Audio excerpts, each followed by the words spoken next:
మన స్పారో టీవీలో వస్తున్న వీడియోలన్నీ చూస్తూ లైక్ చేస్తూ షేర్ చేస్తూ సబ్స్క్రైబ్ చేస్తున్న వ్యూయర్స్ అందరికీ మన స్పారో టీవీ తరపున హార్టీ వెల్కమ్.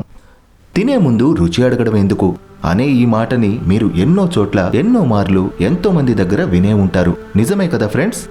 ఈ సామెతకు సంబంధించిన ఒక ఆసక్తికరమైన కథని ఇప్పుడు మనం చెప్పుకుందాం. ఫ్రెండ్స్, ఇక కథని మొదలు పెడదామా?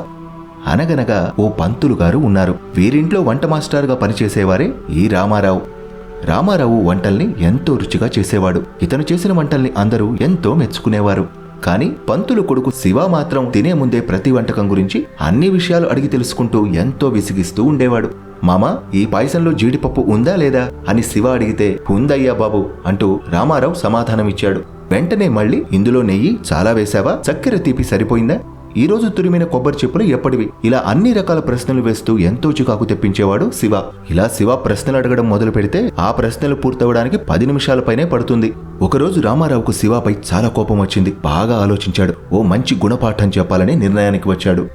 ఆ రోజు ఇంట్లో మంచి మొక్కజొన్న పాయసం చేశాడు రామారావు. శివ ఎప్పటిలాగే వచ్చి నిలబడ్డాడు. మామా, ఈరోజు ఏం పాయసం, ఇందులో ఏమేం వేశావు, ఇది వేడిగా ఉందా చల్లగా ఉందా, ఇలా ప్రశ్నల మీద ప్రశ్నలు వేస్తూ ఎంతో విసిగించాడు.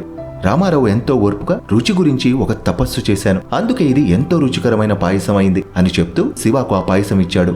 శివ ఎంతో హ్యాపీగా ఓ స్పూన్ తీసుకుని రుచికరమైన తపస్సు పాయసమా, ఇదేంటబ్బా భలే తమాషాగా ఉందే, ఈ పేరు ఎప్పుడు ఎక్కడా వినలేదే అనుకుంటూ ఆ పాయసం కాస్త నోట్లో వేసుకున్నాడు.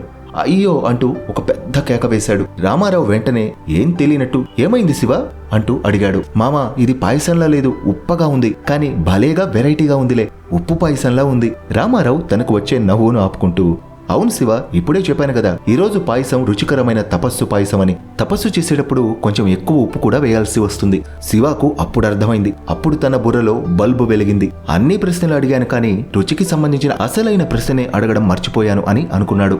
రామారావు మళ్లీ నవ్వుతూ, శివ, ఇదిగో వంటకం నీ ముందే ఉంది, రుచి చూసావంటే ఒక్క క్షణంలో నీకే అర్థమవుతుంది కదా, దానికి పోయి ఇన్ని ప్రశ్నలు అడగడం ఎందుకు, మొదట తినాలి అని చెప్తూ తీయని పాయసం మళ్లీ ఇచ్చాడు. ఇక ఆ రోజు నుండి శివ ప్రశ్నల మీద ప్రశ్నలు వేయడం ఆపేశాడు.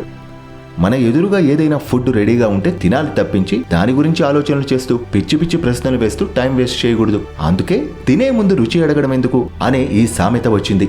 ఈ సామెత శివకు కరెక్ట్ లెసన్ నేర్పించింది.